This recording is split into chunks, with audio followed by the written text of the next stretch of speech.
Hello friends. जब English की बात आती है तो हम सब जानते हैं कि इंग्लिश एक इंटरनेशनल लैंग्वेज है, अंतर्राष्ट्रीय भाषा है और इस भाषा के बिना अब जीना संभव नहीं है। इंग्लिश का नॉलेज होना ज़रूरी है। इंग्लिश बोलने आनी चाहिए, लिखना आना चाहिए, ताकि हम जो टेक्नोलॉजी है उसे अच्छी तरह समझ सकें और जब कभी हमें विदेश जाने का कहीं मौका मिले तो अगर हमें इंग्लिश नहीं आती है तो डेफिनेटली आप समझ रहे हैं कि वहाँ पे हमारी दशा क्या होगी। तो इंग्लिश एक ग्लोबल लैंग्वेज है और यही ऐसी भाषा है जो पूरे विश्व को जोड़े हुई है, तो इसका नॉलेज होना बहुत ज़रूरी है। अब अधिकतर लोगों के सामने एक प्रश्न है कि सर इंग्लिश कैसे सीखें, कैसे बोलें, और ये रिक्वायरमेंट तो है ही समय की। मैं 39 ईयर से इंग्लिश पढ़ा रहा हूँ और मेरा जो एक पर्सनल एक्सपीरियंस है 39 ईयर्स का, वो ये कहता है कि जब तक हम ट्रांसलेशन पर मास्टरी नहीं करेंगे, by then it is not and never possible to speak English. Sentence construction तो आना ही चाहिए। हर हिंदी के सेंटेंस की इंग्लिश बनाना आएगी, तभी आप उस सेंटेंस को बोल पाओगे, लिख पाओगे, पढ़ के समझ पाओगे। सो फ्रेंड्स, इंग्लिश सीखना बहुत आसान सा काम है। मैं इंग्लिश आज शुरू कर रहा हूँ। आज हमारा पहला फर्स्ट लेसन है। इंग्लिश में कहावत है, well begun is half done. अच्छी शुरुआत मतलब आधा काम खत्म। तो फ्रेंड्स, हम चलते हैं ट्रांसलेशन को लेके। आज हम पहला टेंस पढ़ रहे हैं, प्रेजेंट इंडेफिनिट। फ्रेंड्स, आप में से वही व्यक्ति ट्रांसलेशन में मास्टरी कर पाएगा जो हिंदी के सेंटेंस की रिकॉग्निशन यानी कि पहचान अच्छी रखता होगा। फ्रेंड्स, 39 ईयर्स का जो एक्सपीरियंस है उसमें मैंने क्या देखा कि मेरा शहर के अंदर हर घर में, करीबन अजमेर शहर में रहता हूँ, हर घर में नाम है। रीज़न क्या है कि मैं पढ़ा के छोड़ने में बिलीव नहीं करता। पढ़ा के छोड़ दो स्टूडेंट के लिए, कहाँ से सेंटेंस लाएगा, वोकैबुलरी कहाँ से लाएगा, मिस्टेक्स कौन बताएगा। तो पढ़ा के छोड़ देना अलग चीज़ होती है। मैं शहर में पॉपुलर इसलिए हुआ क्योंकि मैं पढ़ाने के साथ क्लासरूम प्रैक्टिस प्रोवाइड कराता हूँ। और फ्रेंड्स, मैं उतनी ही प्रैक्टिस ऑनलाइन भी कराऊंगा, ताकि जब आप खुद सेंटेंस कंस्ट्रक्ट करेंगे, जब आप हर हिंदी के सेंटेंस की इंग्लिश बनाने लग जाएंगे, मेरी रिक्वायरमेंट ख़त्म हो जाएगी। राइट? तो आज हम चलते हैं पहली क्लास को लेके, प्रेजेंट इंडेफिनिट टेंस। फ्रेंड्स, ध्यान से सुने। मैंने भी कहा हिंदी के सेंटेंस की पहचान करना बहुत ज़रूरी है। आप में से जिसने भी हिंदी के सेंटेंस की रिकॉग्निशन अच्छी कर ली, उसको कोई प्रॉब्लम नहीं आएगी। प्रॉब्लम है हिंदी के सेंटेंस की रिकॉग्निशन। उस सेंटेंस की इंग्लिश बनाना प्रॉब्लम नहीं है। मैंने जो पढ़ाने का मेथड है उसको बहुत ज़्यादा ईजी कर दिया है। And everything what ever I will teach, that is my own created method. तो मैं इसको बहुत सिंपल तरीके से आपके सामने लेके चल रहा हूँ। तो चलते हैं प्रेजेंट इंडेफिनिट टेंस की तरफ। फ्रेंड्स, टेंस कोई भी हो, पॉइंट 3 होते हैं। पॉइंट 3 होते हैं। टेंस कोई भी हो, पॉइंट 3 होते हैं। आप देख रहे हैं पहला point, recognition.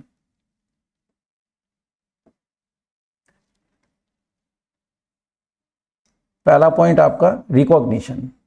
Second, what form of the verb will be used, and third, about helping.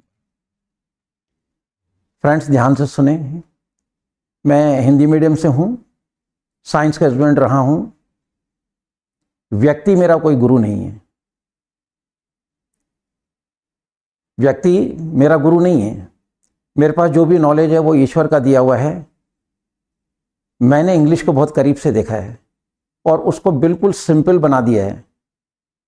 जो प्रॉब्लम आपके साथ है कि इंग्लिश कैसे सीखें, once it was with me, कभी मेरे साथ भी थी। तो what thought flashed across my mind, मेरे दिमाग में जो विचार कौन था वो ये कि कुलदीप, तुम हर हिंदी के सेंटेंस की इंग्लिश बनाना सीख लो, काम हो जाएगा। With this thought I started moving on the path of learning translation. मैं फिर ट्रांसलेशन के रास्ते पे निकल पड़ा और एक दिन ऐसा आया, I was able to translate each and every sentence of Hindi into English. That was the festive moment in my life. फिर हम confident हो गए. I was very much easy in English, but I was not knowing कि the day will come, I will be taking English classes. It was not even my dream. I never dreamed it. पर वो ये कि जो किस्मत में लिखा था वो हुआ और मैं आज इंग्लिश की क्लासेस ले रहा हूँ. And I have very popular name in city Ajmer. Friends, tense कोई भी हो पॉइंट 3 होंगे. नंबर 1 रिकॉग्निशन यानी कि पहचान. सेकेंड पॉइंट होगा आपको what form of the verb will be use in the sentence. Third point है हमारा अबाउट हेल्पिंग वर्ब. इस टेंस के कितने हेल्पिंग वर्ब हैं. राइट मैं बहुत इजी तरीके से आपको समझा रहा हूँ. फिर कल मैं आपको इस टेंस की ऑनलाइन प्रैक्टिस कराऊंगा. As I earlier told, I tremendously believe in perfect practice. पढ़ा के छोड़ने में बिलीव नहीं करता. तो कल आपको मैं बहुत अच्छी प्रैक्टिस करा दूंगा और प्रेजेंट इंडेफिनिट टेंस हमेशा के लिए आपकी मुट्ठी में आ जाएगा. ये मेरा दावा है और वादा भी है. तो सुनो फ्रेंड्स, चलते हैं प्रेजेंट इंडेफिनिट टेंस को लेके. जैसा कि मैंने कहा, फर्स्ट पॉइंट है रिकॉग्निशन. आप फ्रेंड्स ध्यान से सुनना, क्योंकि जो रिकॉग्निशन प्रेजेंट इंडेफिनिट टेंस की मैं पढ़ाने जा रहा हूँ, कहते हुए अच्छा नहीं लग रहा हूँ, लेकिन ना तो आपने पहले कभी सुनी थी ना आगे सुनोगे. तो मैं आपको इंसिस्ट करूँगा कि आप रिकॉग्निशन को ध्यान से सुने. अगर आपकी रिकॉग्निशन अच्छी है, सेंटेंस को बनाने में कहीं तकलीफ नहीं होगी. तो चलते हैं रिकॉग्निशन की तरफ. फ्रेंड्स, आप देख रहे हैं recognition of present indefinite tenses, ता है, ती है, ते हैं, एटसेट्रा. ये बात हर किताब कहती है, हर टीचर कह रहा है, स्टूडेंट भी कहता है, आप भी कहते हो, कहने को मैंने भी लिखा है. पर ये बात सही नहीं है. इतना कह देना कि प्रेजेंट इंडेफिनिट टेंस वो होता है जिस सेंटेंस के एंड में ता है, ती आता है. इतना कह देना कि जिस वाक्य के अंत में ता है, ती है, ते हैं आदि आते हैं वो प्रेजेंट इंडेफिनिट टेंस होते हैं, ऐसा नहीं है.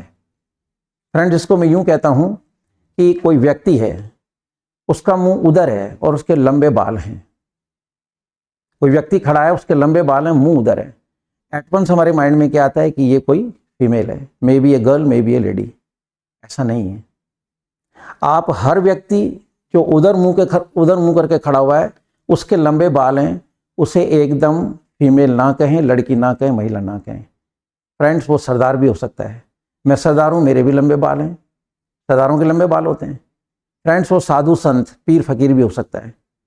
साधु संत जितने भी हुए हैं, जितने भी ईश्वर पैदा हुए हैं अपनी हिंदी की उसमें, ठीक है, भगवान राम के भी लंबे बाल थे, लक्ष्मण के भी थे, राजा दशरथ के भी थे, लॉर्ड शिवा के भी थे. तो लंबे बालों का मतलब ये नहीं कि उसको आप फीमेल मान लें, पर फर्स्ट इंस्टांस हमारे माइंड में आता है कि लंबे बालों वाला व्यक्ति उधर मुंह करके खड़ा है, इसका मतलब वो कोई फीमेल है. लेकिन हम आपके सामने एक नई चीज़ लेके आए, ऐसा ना करें.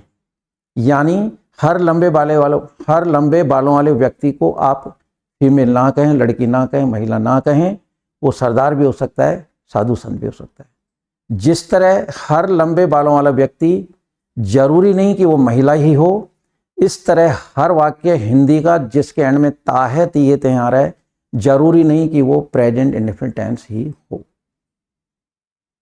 कहने को तो यही है कि ता है, ती है, ते हैं जिस सेंटेंस के एंड में आएगा वो प्रेजेंट इंडेफिनिट टेंस कहलाएगा. ऐसा नहीं है. फ्रेंड्स, एक सेंटेंस आपके सामने है, आम मीठा होता है. जब मैंने ऑफलाइन क्लास लेता हूं, स्टूडेंट से पूछता हूं आम मीठा होता है, स्टूडेंट ता है देख के और जोर से कहता है कि प्रेजेंट इंडेफिनिट टेंस है, क्योंकि वो ता है पे जा रहे हैं. फ्रेंड्स, मेरी क्लास की स्पेशलिटी ये है कि मैं सोचने पे मजबूर करता हूँ. मैं कभी स्टूडेंट को एडवाइस नहीं करता हूँ कि जो मैं बोल रहा हूँ उससे सुने और उसको माइंड में रख लो. नहीं, ये तो क्या हुआ, मेरे पीछे चलना हो गया. जितना मैंने कहा उतना आपको मिलेगा. नहीं, ओवर इट. मैं चाहता हूँ कि आप जो मुझे सुन रहे हैं उसको ध्यान से सुने. इसमें आप ध्यान से सुनेंगे, इसमें आप गलतियां ढूंढने की कोशिश करो. और कल को कोई चीज़ मतलब आपको ऐसा लगता है तो रिएक्शंस आर ऑलवेज वेलकम्ड. आपको अगर लगता है तो आप उसको कमेंट बॉक्स में लिख भेजें, मैं उसको जवाब दूंगा. लेकिन 99.99% जब मैं टॉपिक पढ़ा के ख़त्म कर देता हूँ तो मैं इतना तो गैप देता ही नहीं हूँ कि स्टूडेंट मेरे से क्वेश्चन पुटअप कर ले। ये मेरा कॉन्फिडेंस है। इसी कॉन्फिडेंस को लेके मैं कह रहा हूँ कि आज के बाद हिंदी का ऐसा वाक्य जिसके एंड में ता है, तिये, तें आदि आता है उसे एकदम प्रेजेंट इंडेफिनिट टेंस ना कहें। अभी हमने एक सेंटेंस आपके सामने बोला, आम मीठा होता है। बेशक ता है आ रहा है, लेकिन स्टूडेंट को क्या है, आदत पड़ी हुई है, रटो, लिखो, पास हो जाओ, अगली कक्षा में जाओ, पिछला भूल जाओ, लास्ट में ठहंगा बसता है। यही हो रहा है। तो स्टूडेंट क्या करता है, रिकॉग्निशन की तरफ चलता है। और मैं कहता हूँ नहीं, सेंस यूज करें आप लोग। हमने कह दिया ता है, तिये आता है, आपने उसको रट लिया, आपको क्या मिला? तो ऐसा नहीं है। हिंदी का ऐसा वाक्य जिसके एंड में ता है, तिये, तें आदि आते हैं वो जरूरी नहीं कि प्रेजेंट इंडेफिनिट टेंस हो। अभी हमने एक सेंटेंस रखा, आम मीठा होता है, ता है आ रहा है, प्रेजेंट इंडेफिनिट टेंस नहीं है। क्यों? क्योंकि इसमें वर्ब नहीं है, क्रिया नहीं है, काम नहीं हो रहा है। तो ऐसे सेंटेंस जिनके एंड में ता है, तिये, तें आदि आते हैं वो प्रेजेंट इंडेफिनिट टेंस कहलाते हैं। लेकिन ऐसे वाक्य जिनमें ता है आ रहा है लेकिन वर्ब नहीं है, वो छोड़ देना, वो प्रेजेंट इंडेफिनिट टेंस नहीं है। क्या है, समय आएगा तब बात करेंगे। क्लियर? अब हम जैसे बोलते हैं कि जीन्स का कपड़ा मोटा होता है, ता है आ रहा है, प्रेजेंट इंडेफिनिट टेंस नहीं है। शेर खतरनाक होता है, ता है आ रहा है, प्रेजेंट इंडेफिनिट टेंस नहीं है। 1 रुपए में 100 पैसे होते हैं, ता है आ रहा है, प्रेजेंट इंडेफिनिट टेंस नहीं है, क्योंकि इनमें वर्ब नहीं है। 1 घंटे में 60 मिनट होते हैं, ग्रेनाइट चिकना होता है, झंडे में 3 रंग होते हैं। फ्रेंड्स, सारे सेंटेंस में ता है, तिये आ रहा है, लेकिन ये प्रेजेंट इंडेफिनिट टेंस नहीं है। तो आज के बाद कोई भी ऐसा सेंटेंस जिसके एंड में ता है, तिये आ रहा है उसे आप एकदम प्रेजेंट इंडेफिनिट टेंस नहीं कहेंगे। हमें ये देखना है कि उसमें वर्ब है या नहीं। वर्ब नहीं है, छोड़ दीजिए, वो प्रेजेंट इंडेफिनिट टेंस नहीं है। क्या है? लेट द टाइम कम, समय आने दो, उसकी भी बात करेंगे। इसके बाद फिर हमने एक सेंटेंस और, मैं जनरली मेरे ऑफलाइन क्लास में स्टूडेंट से पूछता हूँ कि माँ ने सूत काता है। स्टूडेंट एडवांस कहता है कि ये प्रेजेंट इंडेफिनिट टेंस है। क्यों? क्योंकि इसमें ता है भी आ रहा है और सूत काटने का काम भी हुआ है। नेक्स्ट सेंटेंस में पूछता हूं, किसान ने हल जोता है। स्टूडेंट कहता है ता है आ रहा है, काम हुआ है, बेशक प्रेजेंट इंडेफिनिट टेंस है। पीटी उषा ने गोल्ड मेडल जीते हैं, तें आ रहा है, जीतने का काम हुआ है। स्टूडेंट कहता है कि बेशक प्रेजेंट इंडेफिनिट टेंस है। लेकिन फ्रेंड्स, ये सेंटेंस प्रेजेंट इंडेफिनिट टेंस नहीं है। माँ ने सूत काता है, ता है आ रहा है, वर्ब है, प्रेजेंट इंडेफिनिट टेंस नहीं है। मैं आपसे फिर कहूंगा कि मुझे ध्यान से सुने और समझने की कोशिश करें। नेवर फॉलो मी, मेरे पीछे ना चलें। हालांकि मैं आपको बहुत क्लियर समझा रहा हूं, और मैंने अभी आपको शुरू में कहा the recognition what I am going to explain, वो ना तो आपने कभी सुनी होगी ना सुनोगे। लोग सब कह रहे हैं ऐसा, लेकिन मैं वो चीज़ कह रहा हूं जो वाकई आपने नहीं सुनी होगी और आगे सुनोगे भी नहीं, और सब कुछ आपके सामने है। तो हमने एक सेंटेंस आपको दिया कि हिंदी का ऐसा वाक्य जिसके एंड में, हिंदी का ऐसा सेंटेंस जिसके एंड में ता है, तिये, तें आता है, जरूरी नहीं कि वो प्रेजेंट हो, प्रेजेंट इंडेफिनिट टेंस हो।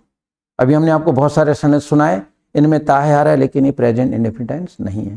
फिर मैंने बोला माँ ने सूत काता है, ता है आ रहा है, वर्ब आ रहा है, प्रेजेंट इंडेफिनिट टेंस। स्टूडेंट कहता है किसान ने हल जोता है, ता है आ रहा है, काम हुआ है जोतने का, present indefinite tense. PT Usha ने गोल्ड मेडल जीते हैं, तें आ रहा है, काम हुआ है, प्रेजेंट इंडेफिनिट टेंस। लेकिन फ्रेंड्स, इनमें से एक भी वाक्य प्रेजेंट इंडेफिनिट टेंस नहीं है। आप कहोगे सर अजीब बात है, ता है भी आ रहा है, वर्ब भी आ रहा है, फिर ये प्रेजेंट इंडेफिनिट टेंस क्यों नहीं है? तो मैं वही तो आपको कह रहा हूं कि सेंस यूज करें। लिखी हुई बातें जो बुक्स में हैं वो भी इंसान के द्वारा लिखी हैं, और इंसान गलती करता है। कहते हैं ना, टू एयर इज ह्यूमन, गलती करने वाला इंसान होता है। तो आप उसको समझें, सुने और कॉन्टेम्पलेट करें कि क्या, सोचें इसके ऊपर कि क्या ये जो रिकॉग्निशन है बुक्स में या टीचर्स के द्वारा या मेरे द्वारा, ये सही है या नहीं। मैंने सोचा है तभी तो मैं वो रिकॉग्निशन आपके सामने ला रहा हूँ जो आपने पहले कभी नहीं सुनी होगी। देखिए, मैंने बोला आम मीठा होता है, ता है आ रहा है, प्रेजेंट इंडेफिनिट टेंस नहीं है, क्योंकि इसमें वर्ब नहीं है, काम नहीं हो रहा है, क्रिया नहीं है। फिर मैंने बोला माँ ने सूत काता है, पीटी उषा ने गोल्ड मेडल जीते हैं, किसान ने हल जोता है, ये कमरा मैंने पोता है, ये कमरा मैंने पोता है, ताहयार है, काम भी हुआ है पुतने का, फिर भी ये चारों सेंटेंस प्रेजेंट इंडेफिनिट टेंस नहीं है, जबकि ताहयार है, वर्ब भी आ रहा है, फिर भी नहीं है, क्योंकि इसमें काम खत्म हो चुका है। तो फ्रेंड्स, आपने किसी से पूछा कि भाई साहब क्या प्रेजेंट इंडेफिनिट टेंस की सड़क सीधी है? उसने कहा बिल्कुल सीधी है, जितनी स्पीड से पहले चला सकते हो गाड़ी चलाइए और चले जाइए। हुआ क्या? आपने एक्सीलरेटर दबाया, थोड़ी दूरी पे 2 स्पीड ब्रेकर आए और आपकी गाड़ी 2 बार पलटा खा गई। लेकिन जब आपने मेरे से पूछा कि सर क्या प्रेजेंट इंडेफिनिट टेंस की सड़क सीधी है, मैंने कहा बिल्कुल नहीं। मैंने कहा धीरे जाना, थोड़ी दूरी पे 2 स्पीड ब्रेकर आएंगे, उनसे बचना। आपने कहा सर वो व्यक्ति तो कह रहे थे कि प्रेजेंट इंडेफिनिट टेंस की सड़क सीधी है, यानी जो भी वाक्य जिसके एंड में ताहयती आ जाए वो प्रेजेंट इंडेफिनिट टेंस होता है। मैंने कहा ऐसा नहीं है, धीरे जाइए, 2 स्पीड ब्रेकर आएंगे, उनसे बचो। मैं इस सड़क से रोज निकलता हूं, मैंने कहा उस 2 स्पीड ब्रेकर से बचना है, यानी ऐसे सेंटेंस से बचना है जिसके एंड में ताहयार है लेकिन वर्ब नहीं है, प्रेजेंट इंडेफिनिट टेंस नहीं है, इसको छोड़ दीजिए। फिर सेंटेंस है माँ ने सूत काता है, ताहयार है, वर्ब भी है इसमें, काम भी हुआ है, even then it is not present indefinite tense, just because इसमें काम खत्म हो चुका है। तो ये दोनों वाक्यों के अंत में ताहयार है लेकिन ये प्रेजेंट इंडेफिनिट टेंस नहीं है। अभी तक मैंने प्रेजेंट इंडेफिनिट टेंस का एक भी सेंटेंस नहीं बोला है। तो फ्रेंड्स, प्रेजेंट इंडेफिनिट टेंस की सड़क सीधी नहीं है, 2 स्पीड ब्रेकर आएंगे। इसको मैं ग्राफ से आपके सामने समझा रहा हूं, देखिए फ्रेंड्स, ये हमने आपके सामने एक ग्राफ प्रेजेंट किया है। आप देख रहे हैं आम मीठा होता है, यहां ताहयार है लेकिन हमने लिखा है वर्ब नहीं है। आप समझ रहे होंगे, आपको वाकई लगेगा कि हाँ कोई व्यक्ति रिकॉग्निशन पढ़ा रहा है। It is a long experience of 39 years of my life, और मैंने आज तक कभी बुक्स को फॉलो नहीं किया है। पढ़ता हूं लेकिन उसको अपने रूप में क्रिएट करके and in the simplest way I present the things before the students, ताकि वो है ना पूरी बात समझ सके। ये नहीं कि मतलब हमने पढ़ा दिया और सामने वाले ने कोई दूसरा क्वेश्चन पूछ लिया और वो मतलब जवाब नहीं दे पाए आप, तो फिर मेरे पढ़ाने में कहीं ना कहीं कमी रह जाती है। तो मैं कोशिश करता हूं कि मैं इतना गैप किसी को दूं नहीं और बात पूरी कर जाऊं, एंड में फुल स्टॉप लगा देता हूं, दी एंड हो जाता है। फ्रेंड्स, प्रेजेंट इंडेफिनिट टेंस की सड़क सीधी नहीं है, ध्यान दें, संभल के जाएं, 2 स्पीड ब्रेकर आएं, उनसे बचेंगे। यानी एक ऐसे सेंटेंस से बचें जिसमें बेशक ताहयार है फिर भी ये प्रेजेंट इंडेफिनिट टेंस नहीं है, क्योंकि इसमें वर्ब नहीं है। क्लियर? ये जो स्पीड ब्रेकर है इसको मैंने और बड़ा बनाया है। देखिए ये छोटा है, ये बड़ा है, इसके पीछे भी रीजन है, क्योंकि मैंने ये पूछा तो स्टूडेंट ने कहा प्रेजेंट इंडेफिनिट टेंस है, फिर मैंने कहा कि इसमें वर्ब नहीं है इसलिए प्रेजेंट नहीं है। झंडे में 3 रंग होते हैं, ग्रेनाइट चिकना होता है ना, अंग्रेज गोरे होते हैं, अफ्रीकन्स मोस्टली काले होते हैं।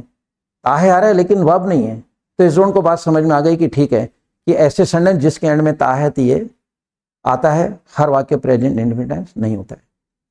तो अब उनको थोड़ी सी बात समझ में आई, तो मैंने अगला सेंटेंस उनके सामने रखा कि माँ ने सूत काता है। तो स्टूडेंट ने एकदम कहा कि ताहयार है, काम भी हुआ है, तो उन्होंने जोर से बोला कि सर ये प्रेजेंट इंडेफिनिट टेंस है। मैंने कहा again it is not present indefinite tense. कहने लगे क्यों? तो मैंने लिखा वर्ब है परंतु काम खत्म हो चुका है, काम खत्म हो चुका है, ये भी प्रेजेंट इंडेफिनिट टेंस नहीं है। तो इन दोनों सेंटेंस को छोड़ने के बाद सड़क बिल्कुल सीधी है। अब आप जितना स्पीड से कार चला सकते हो, मोटरसाइकिल चला सकते हो, चलाइए, कोई खड्डा नहीं है, कोई स्पीड ब्रेकर नहीं। इन ऑल कहना क्या चाह रहा हूं, पूरी हिंदी की दुनिया में ताहयती से अंत होने वाले 3 सेंटेंस होते हैं, चौथा सेंटेंस नहीं होता है, और चौथा सेंटेंस अगर है तो मेरे पास है। अगर आपको कभी वो 4th सेंटेंस मिल जाए, आप जरूर कमेंट बॉक्स में डाल देंगे, आई विल वेलकम यू। मैं आपका स्वागत करूंगा इस चीज़ के लिए, लेकिन वो चौथा सेंटेंस इतना आसानी से नहीं मिलेगा है। लेकिन जब सोचना शुरू करोगे, कहते हैं ना कि पार हुआ है जो रहा है सफ़र में, सोचना शुरू करोगे तो हो सकता है आपको मिल जाए, नहीं तो लेट द टाइम कम, मैं चौथा सेंटेंस भी बताऊंगा। पर राइट नाउ मैं क्या कह रहा हूं कि ता है ती से अंत होने वाले 3 वाक्य होते हैं, उसमें से 2 छोड़ दीजिए आप। एक वो जिसमें ता है आ रहा है बेशक, लेकिन ये प्रेजेंट इंडेफिनिट टेंस नहीं है क्योंकि इसमें वर्ब नहीं है। फिर सेकंड सेंटेंस देखिए, इसमें ता है भी आ रहा है, काम भी हुआ है, even then it is not present indefinite just because इसमें काम खत्म हो चुका है। इन दोनों सेंटेंस को छोड़ने के बाद जो तीसरे प्रकार का सेंटेंस बचता है, ये प्रेजेंट इंडेफिनिट टेंस है। Now the next question is arising. Next question is arising, sir ये तो समझ में आ गया इसमें वर्ब नहीं होता, ये भी समझ में आ गया वर्ब है लेकिन काम खत्म हो गया, इसकी भी तो अपनी कोई रिकॉग्निशन होनी चाहिए। बिल्कुल होनी चाहिए। तो सुनो, ऐसा सेंटेंस जिसके एंड में ता है तिये ते आ रहा है, वो प्रेजेंट इंडेफिनिट टेंस है। इसकी क्या पहचान है? तो इसकी पहचान है, ध्यान से सुनिए, इसमें काम चलता रहता है लेकिन ब्रेक्स के अंदर, इसमें काम चलता रहता है लेकिन ब्रेक्स के अंदर, इसमें काम चलता रहता है लेकिन ब्रेक्स के अंदर, इसमें काम चलता रहता है लेकिन ब्रेक्स के अंदर। क्या कहना चाहता हूं? मां खाना पकाती है, तिये आ रहा है, ये प्रेजेंट इंडेफिनिट टेंस है। मां खाना पकाती है तो 24 घंटे थोड़ी रसोई में बैठी हुई है, नहीं ना। मां ने क्या किया? सुबह ब्रेकफास्ट बनाया, बिफोर ब्रेकफास्ट, उसके बाद ब्रेकफास्ट करके बच्चे चले गए, हस्बैंड भी चले गए, उसके बाद मां ने क्या करा? झाड़ू लगाई, पोछा लगाया, कपड़े धोए, है ना, नहाई धोई, पूजा करा, खुद ने ब्रेकफास्ट किया, राइट। दोपहर के खाने की तैयारी करी। कब? ब्रेकफास्ट बनने के बाद। फिर करीबन 1 बजे मां ने लंच बनाया। फ्रेंड्स समझने की कोशिश करना, मैं कभी नहीं चाहूंगा कि मेरा पढ़ाया हुआ आप रटें। कितना रटोगे? कितने नियम रटोगे? I hate to the rules. मैं कई बार कह चुका हूं, I teach entire grammar without any rules. अगर आपके अंदर समझ है, पूरी ग्रामर में एक शब्द में समेट दूंगा, उसका नाम है समझ, सेंस। तो अगर मेरी क्लास का मजा लेना है तो रटे नहीं, माइंड को मतलब जाए, आप बिल्कुल फोकस करके मेरे को सुने ताकि आपको जड़ समझ में आए। मां खाना पकाती है, ब्रेकफास्ट बनाया, अब ब्रेकफास्ट और लंच के बीच में 5-6 घंटे का ब्रेक आया। फिर लंच के बाद मां रसोई समेटेगी, बर्तन मांजेगी, जो भी है, फिर रात को 8 बजे करीबन आपको डिनर देगी।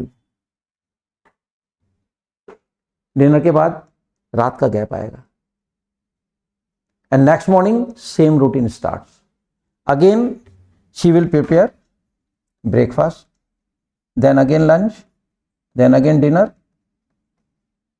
जब तक मां जिंदा है हर घर में 3 खाने बनेंगे, लेकिन ब्रेकफास्ट और लंच के बीच में 5-6 घंटे का ब्रेक आएगा। फिर लंच और डिनर के बीच में 5-6 घंटे का ब्रेक आएगा। तो हिंदी के ऐसे सेंटेंस जिसके एंड में ता है तिये आता है, वो प्रेजेंट इंडेफिनिट टेंस होगा, लेकिन उसकी पहचान है, इसमें काम चलता रहता है लेकिन ब्रेक्स के अंदर, इसमें काम चलता रहता है लेकिन ब्रेक्स के अंदर, इसमें काम चलता रहता है लेकिन ब्रेक्स के अंदर। बात समझ में आ रही फ्रेंड्स? अब मान लो एक सेंटेंस है कि दिल धड़कता है। मान लो किसी ने हमसे सेंटेंस पुटअप करा कि दिल धड़कता है, या मैंने स्टूडेंट से पूछा दिल धड़कता है प्रेजेंट इंडेफिनिट टेंस है? कहने लगे नहीं, क्योंकि दिल रुकता नहीं है। समझने की बातें हैं। मैं सिर्फ स्टूडेंट को ये कहता हूं, सेंस यूज करें। अगर आप सेंस यूज नहीं करेंगे तो जब हम पढ़ा रहे हैं, चाहे हम सही पढ़ाएं चाहे गलत पढ़ाएं, आप हमारे पीछे चलते रहोगे। ऐसा नहीं है। मैं भी देख रहा हूं लोग पढ़ा रहे हैं, अधिकतर वीडियोज में मैंने देखा सब्जेक्ट किसको कहते हैं? काम करने वालों को सब्जेक्ट कहते हैं। 39 ईयर्स के लॉन्ग पीरियड में not a single student came in my room who knew the definition of subject. जिसको पूछा सब्जेक्ट यानी करता, करता यानी कार्य करने वाला, एब्सोल्युटली रॉन्ग। अगर मैं बोलूं swimming is good exercise, swimming is good exercise, इसमें तो कोई काम करने वाला ही नहीं। It means there is no subject at all in this sentence. यही कहेंगे ना? ऐसा नहीं है। बिना सिर का आदमी होता नहीं है और बिना सब्जेक्ट के सेंटेंस होता नहीं है। फ्रेंड्स इसकी हम डिटेल बात करेंगे, लेकिन अभी मैं आपसे कहूँगा आज के बाद कभी ये ना कहें कि सब्जेक्ट का मतलब करता करता नहीं कार्य करने वाला। सेंटेंस याद रखिए, swimming is good exercise, swimming is good exercise. मैं यहां लिखता हूं,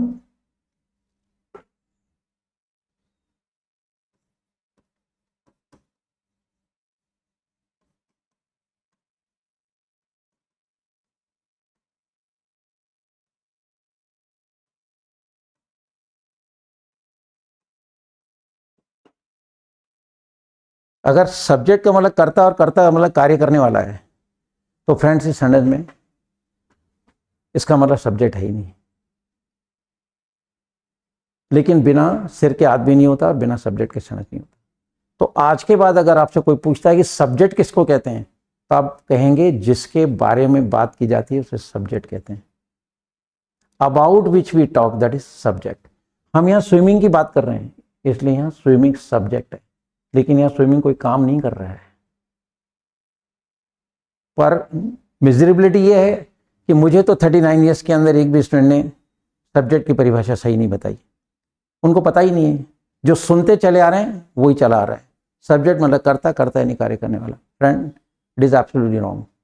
आज के बाद सब्जेक्ट मीन्स जिसके बारे में बात की जाती है, अबाउट विच वी टॉक।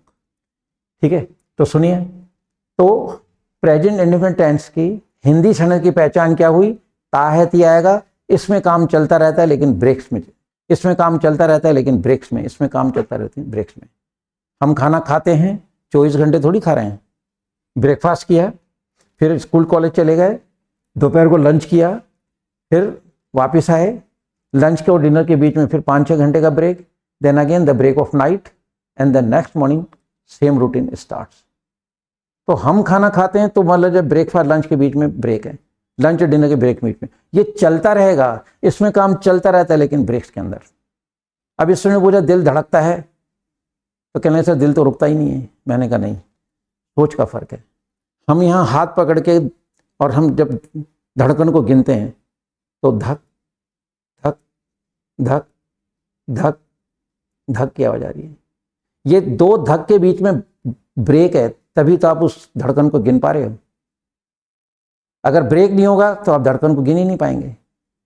मैं भी बोल रहा हूँ ना, धक धक धक, मैंने 3 बार बोला लेकिन 2 धक के बीच में ब्रेक था। तो स्टूडेंट को समझाना पड़ता है कि आप सेंस यूज करें। दिल धड़कता है, 2 धड़कन के बीच में गैप होता है। अब एक ने हमसे कहा कि पृथ्वी अक्ष पे घूमती है, कि सर पृथ्वी तो रुकती नहीं है। मैंने कहा सेंटेंस ही गलत है। बोले सर दुनिया बोलती है, दुनिया तो ये भी बोल रही है मैं आटा पिसाने जा रहा हूँ। हर चक्की पे लिखा है यहाँ आटे की पिसाई उचित दर पे की जाती है। ना चक्की वाला समझ रहे हैं ना हम समझ रहे हैं। मैं आटा पिसाने जा रहा हूँ, ये क्या है? एक ऐसा सेंटेंस है जो आदमी बिना सोचे समझे बोल देते हैं। लेकिन मैं लैंग्वेज पढ़ाता हूँ तो मैं लैंग्वेज को बारीकी से और करीब से देखता हूँ। मैं आटा पिसाने जा रहा हूँ, ये तो कोई सेंटेंस ही नहीं है, आटा थोड़ी पिसता है। चक्की वाले ने लिख रखा है यहाँ आटे की पिसाई उचित दर पे की जाती है, गलत है ना। तो दुनिया अगर बोल रही है मैं आटा पिसाने जा रहा हूँ तो हम थोड़ी बोलेंगे।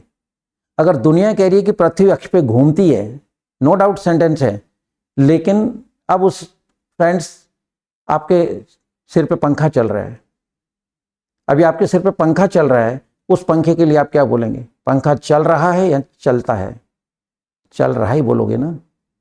तो चलते हुए पंखे को तो अपन ये नहीं बोल सकते कि पंखा चलता है। तो जब आप पंखे को, चलते हुए पंखे के लिए ताहे नहीं लगा सकते तो पृथ्वी के लिए क्यों लगा रहे हो? तो पृथ्वी अक्ष पे घूमती है सेंटेंस इनकरेक्ट है।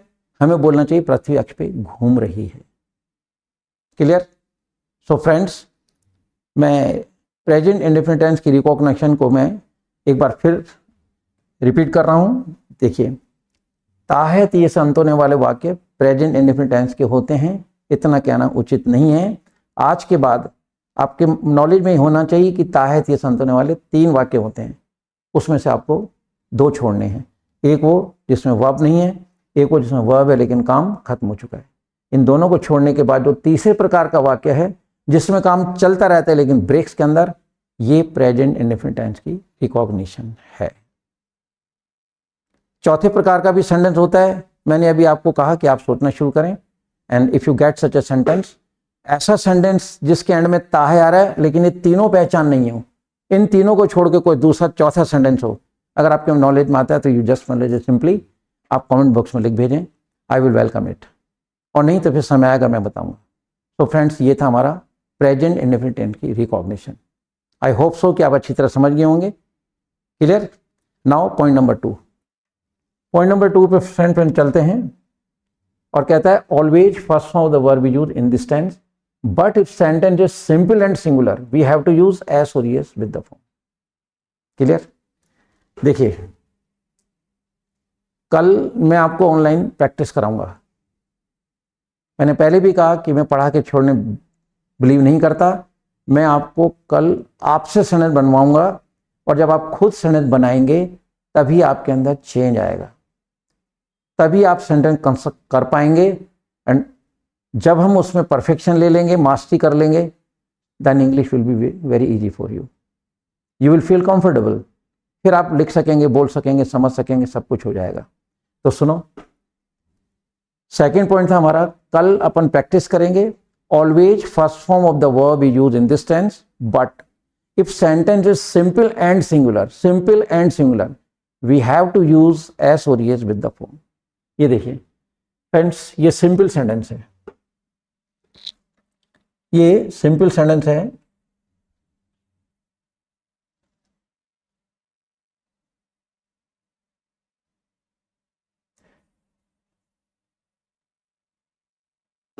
फ्रेंड्स देखिए ये सिंपल सेंटेंस है। कल जब हम प्रैक्टिस करेंगे तो सिंपल सेंटेंस में आपको एसईएस का यूज करना है। कैसे करना है? अगर सब्जेक्ट आपका सिंगुलर है तो एसईएस लगेगा, और अगर सब्जेक्ट प्लूरल है तो एसईएस नहीं लगेगा। सीता आटा गूंथती है, सिंपल सेंटेंस है। सिंपल सेंटेंस वो होता है जो ना तो नेगेटिव होता है ना इंटरोगेटिव होता है। Right now this sentence before you है ना, इट्स सिंपल, क्योंकि इसमें नहीं शब्द भी नहीं आ रहा है और कोई इंटरोगेटिव फॉर्म भी नहीं है इसकी, क्या शब्द भी नहीं आ रहा है। तो sentence which is neither negative nor interrogative is simple. तो सिंपल सेंटेंस में, ठीक है, ये सिंपल सेंटेंस। इसकी इंग्लिश बनाएंगे, हम बात कर रहे हैं प्रेजेंट इंडेफिनिट टेंस के सिंपल सेंटेंस की इंग्लिश। तो जब हम इसकी इंग्लिश बनाएंगे, सब्जेक्ट अगर सिंगुलर है तो वर्ब में एसईएस लगेगा, लेकिन अगर सब्जेक्ट प्लूरल है, मान लो मैं यहां कह दूं लड़कियां आटा गूंथती हैं, तो हम बोलेंगे गर्ल्स नीड फ्लोर, यानी प्लूरल के साथ एसईएस नहीं लगता है, सिंगुलर के साथ लगता है। चंद्रमा चमकता है, चंद्रमा सिंगुलर शाइन्स। सूरज उगता है, सन इज सिंगुलर राइजेज या डॉन्स, DAWNS। मां खाना पकाती है, मां सिंगुलर है, कुक्स। तो अगर सेंटेंस में सब्जेक्ट सिंगुलर है तो अपन वर्ब में एसईएस लगाएंगे, अगर सब्जेक्ट प्लूरल है तो वर्ब में एसईएस नहीं लगेगा। कल प्रैक्टिस जब हम करेंगे बिल्कुल पिक्चर क्लियर हो जाएगी, क्योंकि मैं ऑनलाइन भी आपसे हिंदी के सेंटेंस की इंग्लिश बनवाऊंगा और वही इंप्रूवमेंट आएगा। वही जो प्रैक्टिस करेंगे वही आपके अंदर इंप्रूवमेंट लाएगी, क्योंकि आप खुद सेंटेंस बनाएंगे। प्रैक्टिस इंपॉर्टेंट है। पढ़ा के छोड़ दिया, बहुत अच्छा समझ में आ गया, लेकिन अगर आप खुद सेंटेंस नहीं बनाएंगे तो सेंटेंस कंस्ट्रक्शन स्ट्रांग नहीं होगा and it will never be possible to speak और राइट इन इंग्लिश। कभी संभव ही नहीं होगा ये। तो सिंपल सेंटेंस के अंदर आप ये ध्यान रखें। पहला पॉइंट हमारा रिकॉग्निशन का था।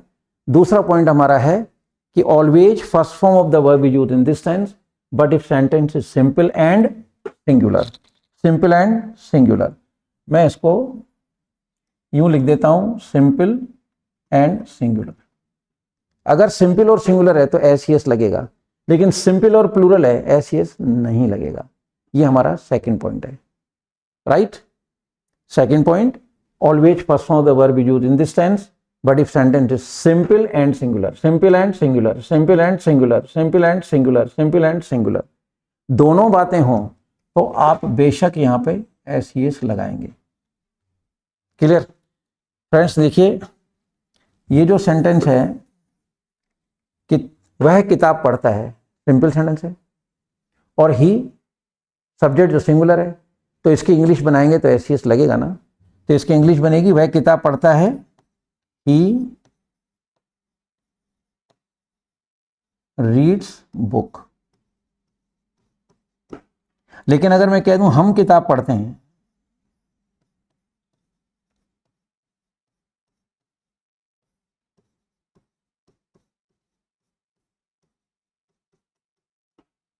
अब ये सेंटेंस देखिए, वह किताब पढ़ता है, ये सेंटेंस सिंपल भी है, सिंगुलर भी है। हम किताब पढ़ते हैं, ये सेंटेंस सिंपल है, लेकिन सब्जेक्ट इसमें प्लूरल है। And this is the only reason if you translate this sentence in English, S verb में नहीं लगेगा। तो इसके इंग्लिश क्या लिखेंगे हम? We read book. क्लियर? तो सेकंड पॉइंट समझ में आ गया। कल अब हम प्रैक्टिस करेंगे, फर्स्ट फॉर्म लगाएंगे, ठीक है। लेकिन सेंटेंस सिंपल और सिंगुलर है तो उसमें एस का ध्यान देना है, और अगर सेंटेंस सिंपल है लेकिन प्लूरल है तो वर्ब में एस नहीं लगेगा। ये हमारा सेकंड पॉइंट है। और जो थर्ड पॉइंट है लास्ट, उसकी बात करते हैं। थर्ड पॉइंट आपके सामने, there are two helping verbs in this tense. इस टेंस में हेल्पिंग वर्ब यानी प्रेजेंट इंडेफिनिट टेंस के हेल्पिंग वर्ब दो होते हैं, है ना, which are not used in simple sentence, लेकिन वो सिंपल सेंटेंस में नहीं लगते हैं। हेल्पिंग वर्ब क्या है? डू और डज। वंस अगेन ध्यान से सुने, there are two helping verbs in this tense which are not used in simple sentence. Simple sentence में डू डज का यूज नहीं किया जाता है। ये देखिए,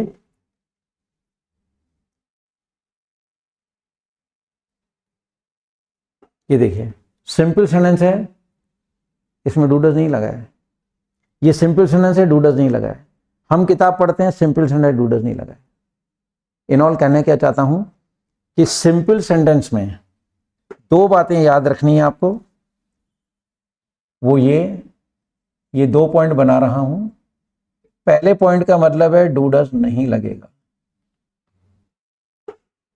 पहले पॉइंट का मतलब है डू डज नहीं लगेगा। दूसरे पॉइंट का मतलब है एस का ध्यान रखो। फ्रेंड्स, अगर मैं यहां लिख देता हूं नंबर 1 डू डज नहीं लगेगा, नंबर 2 एस का ध्यान रखो, तो आंखें काम करेंगी, ये काम नहीं करेगा। This is teaching ideology. अब मैंने पॉइंट लगा दिए हैं और क्या कह रहा हूं, first point means do does नहीं लगेगा, सेकंड पॉइंट मीन्स एस का ध्यान रखो। तो जब आप दो पॉइंट देखेंगे तो आपको सोचना पड़ेगा कि ये दो पॉइंट का मतलब क्या है, और जब आप सोचना शुरू करोगे तो आप प्रोग्रेस की तरफ जा रहे हैं। ये टीचिंग आइडियोलॉजी है कि आपके दिमाग से काम कैसे ले रहा हूं मैं। लिख देता हूं नंबर 1 डू डज नहीं लगेगा, तो आप आंखें देख रही हैं। नंबर 2 एस का ध्यान रखो, तो आंखें देख रही हैं। हमें तो अपने दिमाग को चलाना है। तो ये दो पॉइंट जब भी प्रेजेंट इंडेफिनिट टेंस में आपके सामने आ जाएं, जब कभी मेरे वीडियो को देखें, first point means simple sentence में डू डज नहीं लगेगा, और सेकंड पॉइंट मीन्स एस का ध्यान रखो। एस सब्जेक्ट सिंगुलर होता तब लगता है। फूल खिलता है, एस लगेगा। फूल खिलते हैं, नहीं लगेगा। पक्षी उड़ते हैं, नहीं लगेगा। पक्षी उड़ता है, लगेगा। अध्यापक पढ़ाता है, एस लगेगा। अध्यापक पढ़ाते हैं, नहीं लगेगा। प्लूरल के साथ एस का यूज नहीं किया जाता वर्ब में, लेकिन अगर सब्जेक्ट सिंपल है और सिंगुलर है तो वर्ब में एस लगेगा। विथ एग्जाम्पल आपके सामने है। Clear friends? अब एक इसमें बात रह जाती है लास्ट 1 मिनट की, वो ये कि अभी हमने बोला कि एस लगेगा, तो प्रश्न है, जाहिर है क्वेश्चन इज अराइजिंग कि एस कहाँ लगेगा, ईएस कहाँ लगेगा। ये नॉलेज में होना चाहिए, प्रैक्टिस में अपने आप कवर हो जाएगा, लेकिन फिर भी नॉलेज में होना चाहिए। बिकॉज इफ समवन आस्क्स कि एस कहाँ लगता है, तो you must know the answer. तो आपके पास आंसर होना चाहिए, तो उसका जवाब सुनिए। इंग्लिश का ऐसा वर्ड जिसके एंड में एस आ रहा है, डबल एस आ रहा है, टीएच आ जाए, एसएच आ जाए, ओ आ जाए, एक्स आ जाए, जेड आ जाए, इन सब में आपको ईएक्स लगाना है। एग्जाम्पल सामने, ये देखिए, इसमें एस आ रहा है, ये ब्लैस में डबल एस आ रहा है, ये CH आ रहा है, ये SH आ रहा है, ये O आ रहा है, ये X आ रहा है, ये Z आ रहा है। तो जिन वर्ड्स के एंड में S, double S, CH, SH, O, X, Z आता है, एग्जाम्पल सामने है, इन सब के अंदर आपको ES जोड़ देना है। क्लियर, एक पॉइंट। सेकंड पॉइंट, यदि वाई के पहले वॉवेल नहीं हो तो, यदि वाई के पहले वॉवेल नहीं हो तो, ये देखिए वाई के पहले वॉवेल नहीं है, कॉन्सोनेंट है ये, ट्राई, क्राई, फ्राई, है ना, ये तो वर्ब है। कोई भी वर्ड चाहे वो नाउन हो, वर्ब कुछ भी हो, लेकिन अगर वाई के पहले कॉन्सोनेंट नहीं है, राइट, वाई के पहले कॉन्सोनेंट, सॉरी, वो वाई के पहले वॉवेल नहीं है, ऐसा वाई हट के आईएस में कन्वर्ट हो जाएगा, और इन सब के एंड में देखना है आप ईएस आएगा। लेकिन अगर वाई के पहले वॉवेल हो, उसका वाई हट के आईएस में कन्वर्ट नहीं होगा, एस लगेगा। तो प्रश्न क्या था कि एस ईएस का यूज कैसे करें, कहाँ एस लगे कहाँ ईएस लगे। Answer is before you on the screen, कि जिन वर्ड्स के एंड में S, double S, C H, S H, O X, Z आ जाए, एग्जाम्पल सामने, इन सब में ईएस लगा देना। Gases, blesses, watches, pushes, heroes, है कि नहीं, यक्सेस, बजेस, इनमें एक्स ईएक्स जुड़ जाएगा। और वाई के पहले अगर कॉन्सोनेंट नहीं है, सॉरी वो वॉवेल नहीं है, कॉन्सोनेंट है, ऐसा वाई हट के आईएस में चला जाएगा, तो इसमें ईएस लगा हुआ आ गया। लेकिन वाई के पहले अगर वॉवेल आता है, उसका वाई आप ना हटाएं, एस लगा दें, बात खत्म। एग्जाम्पल आपके सामने है, एग्जाम्पल आपके सामने है, और फॉर्मूले भी देखिए। ये नेगेटिव सेंटेंस है, नेगेटिव में डू नॉट, डज नॉट का यूज होगा, इंटेरोगेटिव में डू डज बाहर आ जाएगा, इंट्रोनेगेटिव में डू, ठीक है, डू डज बाहर आएगा, फिर सब्जेक्ट, फिर नॉट, फिर सेंटेंस कंप्लीट होगा।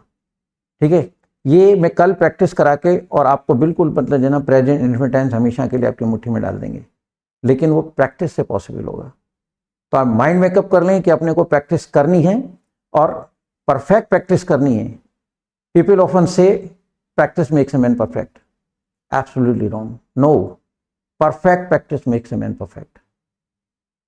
समझने की कोशिश करें हर चीज को, क्लियर।